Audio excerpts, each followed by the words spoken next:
Okay, so today I'm going to be telling you about the drop shot, and the drop shot is just it's just a fishing rig, um, similar, kind of like a Texas rig or a Carolina rig that you make yourself, and it's in my top three favorite fishing methods or um, types of lures to use. So the drop shot is composed of a hook, some type of soft plastic, or it'll most likely be a finesse worm, and like an egg hook, or some of those really fancy tungsten like cylinder things that I don't buy because they're like $2 each and they're really expensive. Um, but a drop shot is you can fish it vertically or you can fish it by casting it out, and underwater the weight will sink to the bottom because it's more dense, and if you keep just a little bit of slack in the line, this should be kept straight up. And the worms, most drop shot worms are buoyant, and that means they'll float. So it'll float up here, and that'll keep it off the bottom. And since it is suspended like this, you can fish it in the same place for a long period of time while it can still get a good amount of action. And that's what's so good about the drop shot, is you can keep it in the zone of where the fish are for a long period of time without having to take it out and still getting a lot of action. So drop shots are generally fished on spinning rods. No one really fishes them on bait casters. It's just a lot easier, and they usually generally have the softer tips, which is you want a good rod with like a heavy backbone, like medium heavy, but you want a good soft tip in it, because if it has a soft tip, you can just mess with the slack, just jiggle the slack, and if you do that, it'll play with the worm without moving it too much or moving it out of a spot, which is what you want. So there's a lot of different types of worms. Some of them are the Zoom finesse worms, and they're used for Texas rigs, and they're personally not my favorite. They're just plain old worms, but a lot of people swear up and down that Zoom is the best, and they stick to it. I've caught a few on them, and my favorite is I like the green pumpkin and these green pumpkin greens. Those are really good. I like those, and they have a good scent on them too.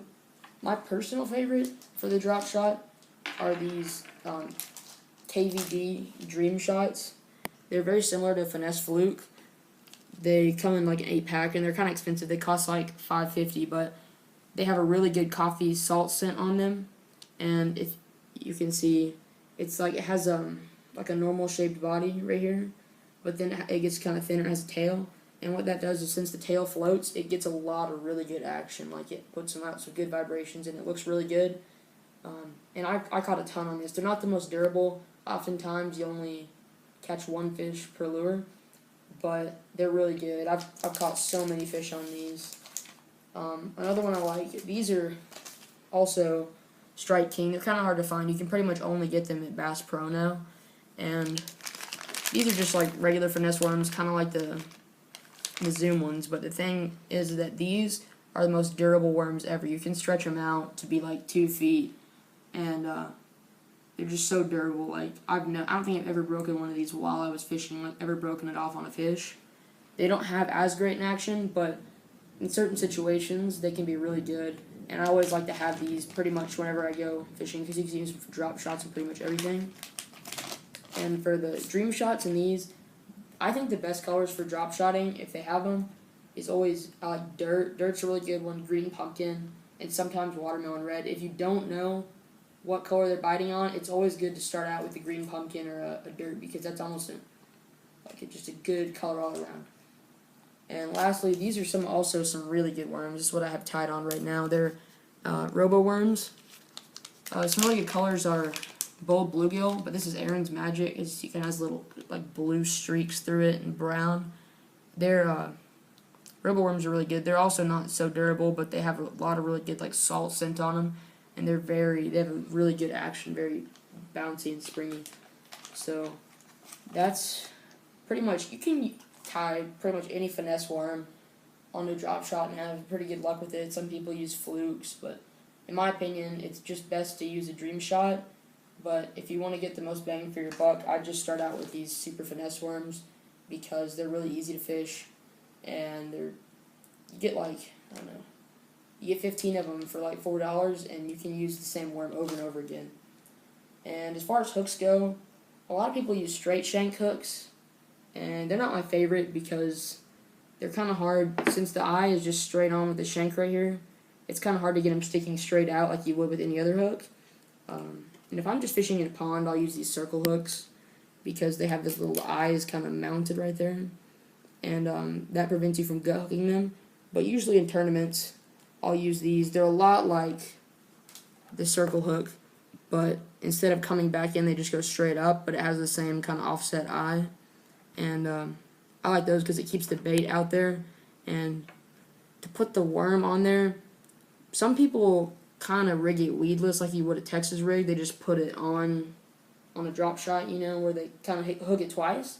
But I like to just put the tip of the worm through like that, because whenever you rig it where it's weedless, you don't get as much action because like half of the worm is frozen solid. And if you rig it like this, it's so natural, the action. The only thing is you'll get some bites where you won't get them because they'll bite like down here because they're not going to get the hook. So that's the thing about drop shotting. You got to be patient because you'll get a lot of bites, but not necessarily. You'll get a lot of fish, but you'll get a lot more bites than you will fish. You got to wait for them to really get it. And for hooks, a lot of people like these little egg sinkers right here. They're just good. They don't get stuck in the rocks very much. That's kind of like what this is. This is a modified. It's kind of like an egg, and it has a little. It's kind of covered in moss, but like a little ring right down here where you can tie it on. And if you could pretty much just tie on a slip sinker and it would work just as well. It's just, it'll get stuck up a little bit more. And that's pretty much it for the components of a drop shot. Alright, so now I'm going to show you how to tie a drop shot. To tie a drop shot, you take your hook, and I usually go in through the top. And the knot you use really isn't that important. Most people suggest you use a polymer knot, and for that you'll probably want to see another video because it's kind of hard to explain the polymer knot. So for now I'll just tie one real quick. But you could pretty much use any other knot. Like sometimes I use the clench knot, sometimes I use the San Diego jam. But whenever you tie that knot, the most important part is whenever you tie it, you want to leave a lot of extra line. Like depending on if you know where you're fishing, there's going to be a lot of grass. You're going to want to make the bottom part or the leader about, like say the grass is 6 inches, you want to make it about 9 inches to try to get out of the grass because that's what you want your fish to see it. So you want to always leave, I don't know, a little over a foot. You just got to get used to it after a while. It depends on what you're used to fishing. Like if there's not that much like weeds or stuff on the bottom, you don't need to leave as much. But whenever you are done tying your knot, you want to take the extra line and you want to go back through the eye of the hook. And what that does is whenever you tie it, that helps the hook stay out on the line like that. And the advantage of that is that your lure doesn't get caught on the line, and it gives it a more natural action, and that's what you want because that's what attracts the fish. And then with your extra line, you want to take your hook, your weight, and you thread it through the bottom right here. It's kind of hard to see. Now some of these you only have to pull up on your line because it's so tight you don't have to tie it, but usually I'll just thread it through and I'll tie like a clinch knot to keep it on there really nice. And since I know where I'm going to fish after this there's a lot of weeds on the bottom, I'm going to make the leader pretty long, so I leave about that much so I know that it's going to be really close and that the leader is going to be pretty big. So when you tie your clinch knot, you cinch that up, tighten it, and then you just cut off your extra line just like you would any other little fishing lure.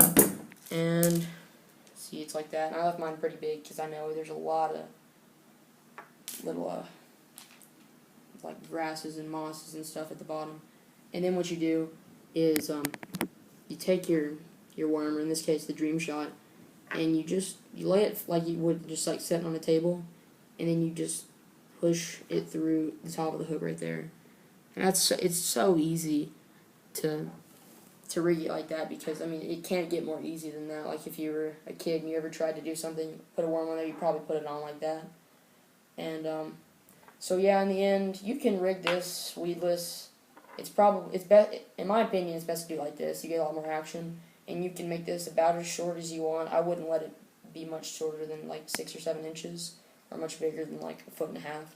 Like this is pretty long. But it's pretty easy to tie, and it's really fun to fish. So yeah. Alright, so fishing a drop shot is really easy. It's one of the easier fishing rigs to fish.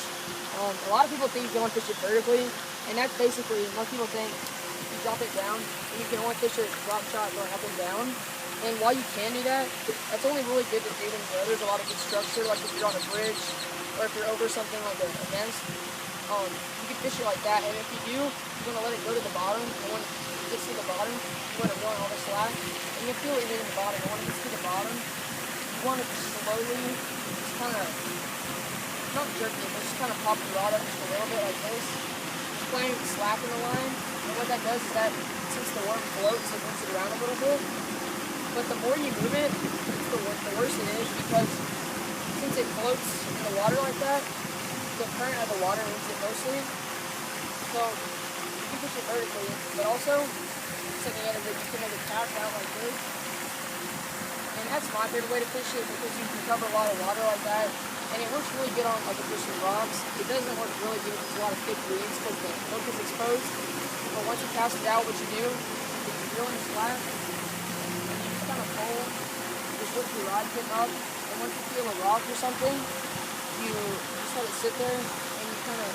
just lift the rod tip a little bit, just kind of grip the line, because what that does is, if there's a rock, you look around, and if there's a rock, you could be able to fish or something around it, and then once the rock gets too high, you reel it back in, and then you keep doing the same thing over and over again, and it works really good on if there's like a rocky bottom, or if it's around the bush or something where you know there are fish, because you can keep it in the same place for a really long time, and still get good action out of it, and that's why it's my favorite rig to fish, because it works really well, and so, still recap, you can fish it up and down or vertically, and you just sort of pop it up and down like this, and you want to have as little slack in the line as possible, but you just kind of want to play with the slack to get the line, to get it action, and you will get a lot of weeds on it, that's the thing. Or, you can also fish it by just casting out, like this, and after a while, you kind of get a feel for it. I mean, it depends on what worm you're using, how cold it is, you know, where, how the fish are biting. But just kind of bring it in like this, with a slow pop. That's the best way you can fish it. And, yeah, that's the drop shot. So if you're fishing vertically, you know, where you're kind of just letting it sit at the bottom and you're just kind of popping it up like this, and you get a bite, you want to wait just a second, because since the worm is not completely on the hook, there's a lot of it hanging off, you're going to get a lot of bites and maybe not so many fish, because it takes them a second to maybe get the whole worm. So you want to wait till you feel it, and if you're really sure you got a bite, you feel it swimming and everything, what you want to do is, it's not really so much setting the hook because it's straight up. You pull up, like, it's kind of like setting the hook a little bit weaker, and as you pull up, you want to reel in too, and make sure, by getting all the slack in, that's just as good as setting the hook, and it's better when it's vertical. You get a lot more fish that way, and like when you're casting out, like I do most of the time, and probably the way you'll fish it the most, what you want to do is, as you're kind of popping it along like this, and just kind of pulling it in, when you get the fish in it, you feel it start swimming, you can really set the hook on that, like pulling it back. Once you make sure you have all the slack in, you just pull it back. But it's more just when you have the vertical, make sure you kind of pull it in and set the hook at the same time, and that helps you catch more fish.